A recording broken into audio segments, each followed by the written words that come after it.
नाज़रीन अस्सलाम वालेकुम। डॉक्टर नसरुल्लाह राना आपको लेटेस्ट जो ट्रीटमेंट है होर्सनेस ऑफ वॉइस, आवाज़ का बैठ जाना, आवाज़ का ख़राब हो जाना, वॉइस डिसऑर्डर कह सकते हैं, इसके मतलब कुछ मैं आपको अच्छी इन्फॉर्मेशन दूंगा। हमारी जो पहली कॉन्फ्रेंस थी ENT की, जिसमें जनरल ज़ियाउल मलिक साहब को आप देख सकते हैं, इस साथ जनरल जिलानी जो गज़ई साहब ये फेडरल मिनिस्टर हेल्थ है, उसमें हमने एक स्टार्ट लिया था। उसमें भी ये लेक्चर था कि hoarseness of voice how we can treat. वहाँ से शुरू होता है। फिर सार्क कॉन्फ्रेंस जो थी, थर्ड सार्क कॉन्फ्रेंस लाहौर में मैंने मुनक़द कराई। बिलीव करें कि पूरी दुनिया का जो प्रेसिडेंट था professor John J Wright, we came from Netherland with state of art lecture how to we can treat the hoarseness of voice. इसी तरह बांग्लादेश से प्रोफेसर अलाउद्दीन साहब आए, उनके भी जो साथ कुलीग थे उन्होंने पेपर पढ़े। ये एक स्टार्ट था। ये लाहौर जो है, it is a city of school and colleges. सबसे पुराना medical college king Edward medical college, मैंने पढ़ा भी है, पढ़ाया भी है। ये प्रोफेसर इफ्तिखार साहब प्रिंसिपल थे, मैं एसोसिएट प्रोफेसर था ENT का। किंग एडवर्ड मेडिकल कॉलेज में मैं ये वहाँ पर उनके साथ, हमारा जो एडमिनिस्ट्रेशन ब्लॉक है जो आजकल VC ऑफिस कहलाता है, वहाँ पर मैं उनके साथ जा रहा हूँ। ये बड़े एजाज़ की अल्लाह ताला की मेहरबानी थी। लेकिन मैं किंग एडवर्ड में कैसे पहुँचा कि पहले मैंने गवर्नमेंट कॉलेज लाहौर से FSC की।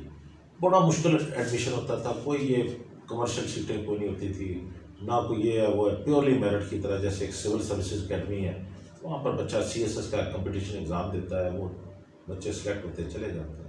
इस तरह किंग एडवर्ड जो था नहीं, वो इसी तरह ही था। कोई दाएं बाएं से इधर उधर से एक बच्चा दाखिल नहीं हो सकता था।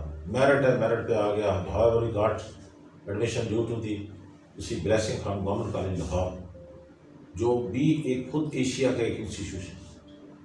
वहाँ पर स्टूडेंट किसी ज़माने में अल्लामा इकबाल साहब जो सियालकोट से आए, वो उसी हॉस्टल में रहे जहाँ पर मैं रहा हूँ।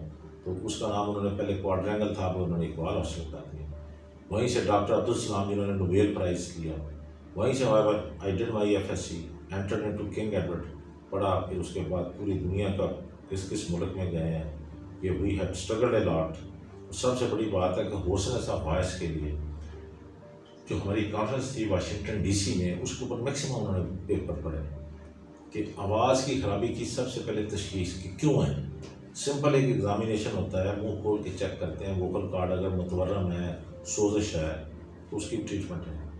फिर उसके ऊपर अगर पॉलिप बन गया, छोटा सा दाना बन गया, तो वो उसकी भी ट्रीटमेंट है। या उसको वो पॉलिप रिमूव कर दिया जाता है through the instruments, micro laryngeal instruments होते हैं, वो डाल के वो जो दो वोकल कॉर्ड्स हैं उनके ऊपर जो दाना बना हुआ निकल जाता है, आवाज़ क्लियर हो जाती है।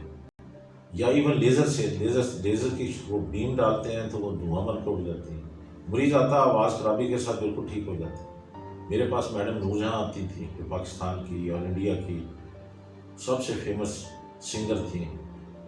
वो उनकी आवाज़ ख़राब हो गई, वो PTV सेंट्रल लाहौर पे रिकॉर्डिंग करा रही थी। उस वक्त जो उनके प्रोड्यूसर थे फ़रक बशीर साहब, वो लेके मेरे पास आए। ये मेरा जो जेल रोड पे ENT का हॉस्पिटल है, मैंने उनको फिर देखा, उनका इलाज शुरू किया, और अल्लाह की मेहरबानी से बाद में वो 15-16 साल तक ज़िंदा नहीं और गाती नहीं। हमने उनको माशाल्लाह ठीक रखा। We kept her absolutely fine. कोई बहुत लंबे चौड़े मसले मसाइल में नहीं जाने दिया। ना ये हुआ कि जब आवाज़ ख़राब हो गई तो घर रह जाओ, नो। जैसे गाड़ी का ख़राब है, गाड़ी ठीक हो जाए फिर वो रोड पे आ जाती है। मेरे पास इवन इंडिया से सलमा आगा जो थी वो भी आई, वो उनकी सिंगर भी हैं, उनकी पाकिस्तान में भी थी। फिर बाद में शी शिफ्ट टू बॉम्बे। तो फिर उसके बाद और मेरे पास पाकिस्तान से बेशुमार मेहदी हसन साहब आते रहे, उनकी भी आवाज़ ख़राब थी, उनके भी कॉलर बना हुआ था छोटा सा। ये मैं पुरानी बातें बताता हूँ। यानी हर बंदा जो आया है। फिर ये नसीबो लाल थी, उसका भी आवाज़ का मसला था, उसको भी हमने ठीक किया अल्लाह की मेहरबानी से। तो यानी ये जो आवाज़ की ख़राबी है, ये सिंगर्स में भी है, ये पॉलिटिशियंस में भी है। जो आवाज़ का ज़्यादा इस्तेमाल करते हैं, singer, teachers, they all victim of this hoarseness of voice. अब जो सिंगर हैं वो 3 घंटे सुबह उठ के रियाज करते हैं, जो टीचर है बेचारे 6 से 7 पीरियड पढ़ाते हैं।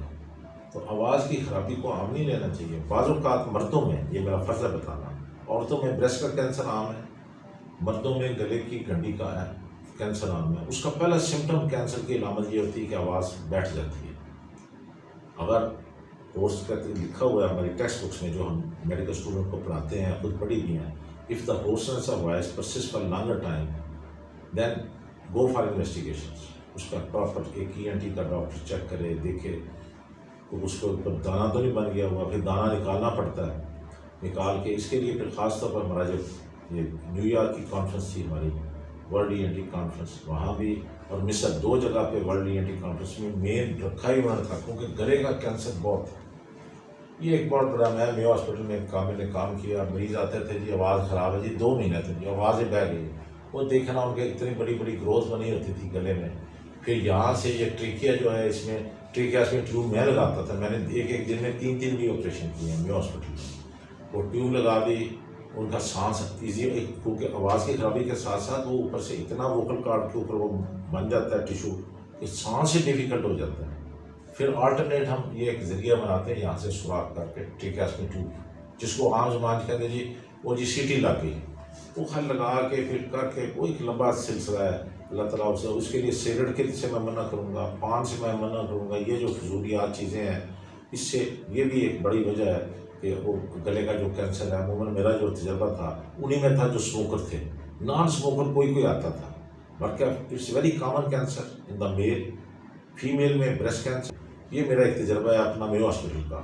और इसके साथ ही हमारी जो कॉन्फ्रेंस थी 5th साल की ENT कॉन्फ्रेंस, उसमें भी एक जो थे हमारे प्रोफेसर, वो आए थे कलकत्ता से, दूसरे बॉम्बे से थे, उन्होंने भी पेपर पढ़े। उन्होंने कहा जी कि ये जो आवाज़ की खराबी है, इसकी वजूहत न्यूरोलॉजिकल भी होती हैं। बस का वोकल कार्ड जो है उनमें जो नर्व्स आके उसको सप्लाई कर रही हैं, उनका पैरालिसिस हो जाता है due to some problem in the nervous system, तो उससे आवाज़ बह जाती है। पंजाबी कहते बह गई आवाज़ निकल नहीं कोई, तो वो भी एक लंबी थोड़ी उसकी मैनेजमेंट है, लेकिन अल्लाह करे वो ना ही हो, क्योंकि that is very slow process.